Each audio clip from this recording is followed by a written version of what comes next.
조합제 TV 시청자 여러분 안녕하십니까. 2019년 2월 22일 금요일 오전 9시입니다. 더불어민주당 이해찬 대표가 이제 자신들이 100년은 집권해야 된다. 이 시대의 천명은 정권 재창출이다. 이런 주장을 했습니다. 20년 집권한다고 하더니 지난 9월엔 50년 집권론을 내세우다가 이번엔 또 100년으로 늘었습니다. 여의도 당사에서 열린 당 40, 50 특별위원회 출범식에서 한 이야기입니다. 그렇게 하려면 21대 총선에서 압승을 하고 그 기세로 22년 대선에서도 재집권해야 된다. 왜 재집권을 해야 되느냐. 자신들이 원하는 세상을 만든다. 새로운 100년을 열어나갈 기틀을 만들어야 한다.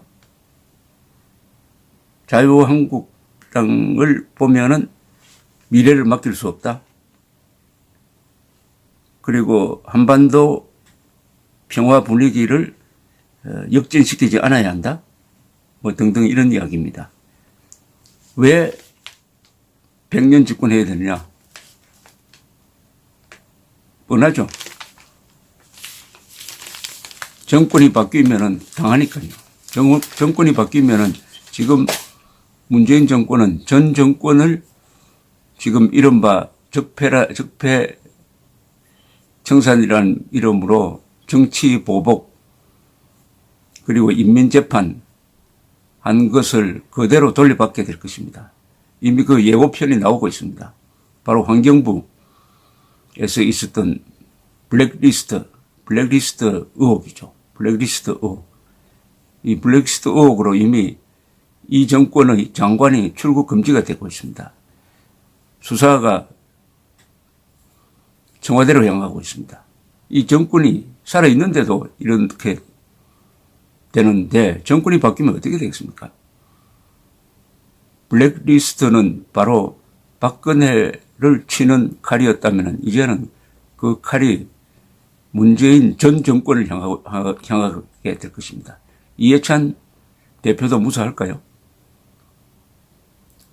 어제 김관진 전 국방장관에게 뭐 댓글 사건과 연관시켜가지고 정치 개입을 했다 해서 징역 2년 6개월 선고를 했는데 법정 구속은 하지 않았습니다. 지금 김경수, 드루킹 이 댓글 규모로 치면은 어떤 법학자는 김경수에게는 징역 200년을 선고했었어야 했다고 이야기를 합니다. 정권이 바뀌면 그렇게 되겠죠. 정권이 바뀌면 다시 재수사를 하겠죠. 그러면은 김경수 뒤에는 누가 있느냐? 이게 또 재수사가 될 겁니다.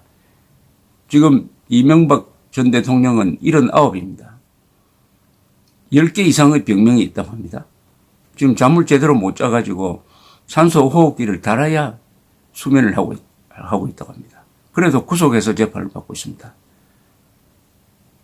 정권이 바뀌면은 문재인 대통령은 어떻게 될까요?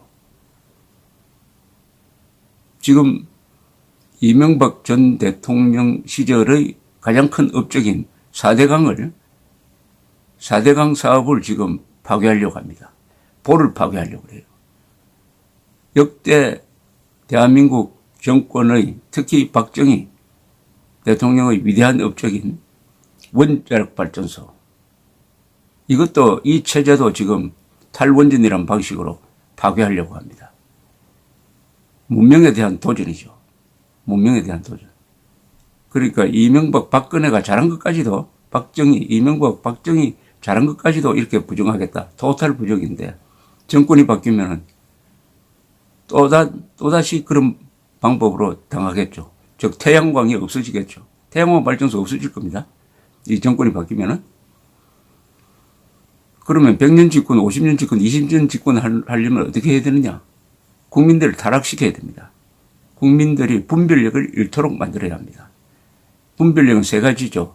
무엇이 진짜냐 가짜냐 진위 분별력, 피와 식별 누가 우리 편이냐, 누가 적이냐. 그 다음에 선악분별력. 그런데 여기에 있어서는 이 정권이 상당히 성공하고 있습니다. 왜냐? 공짜 복지.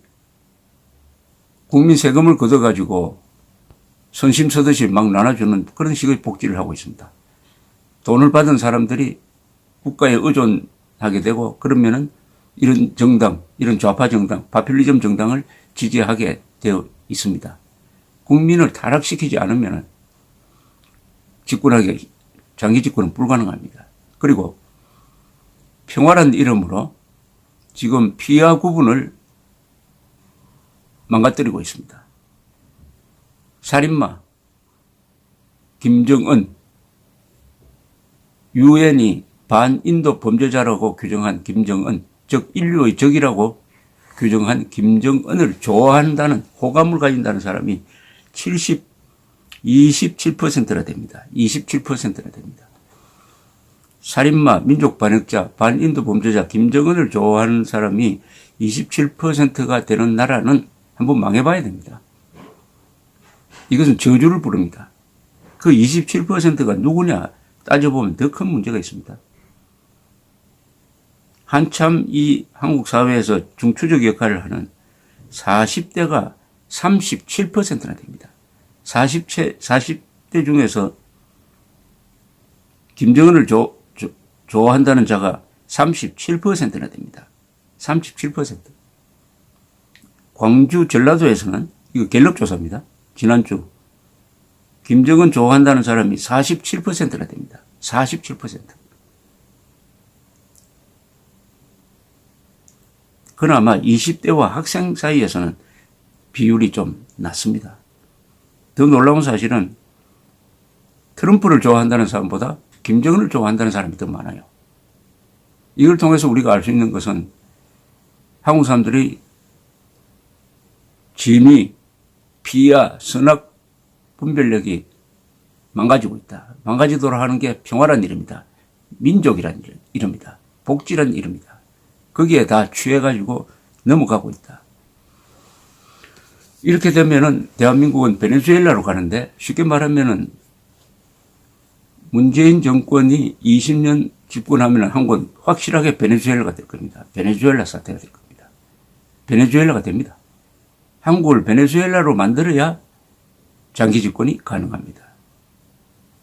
어제 베네수엘라의 전 정보기관장이 마두로 반대를 선언하고 이탈했습니다.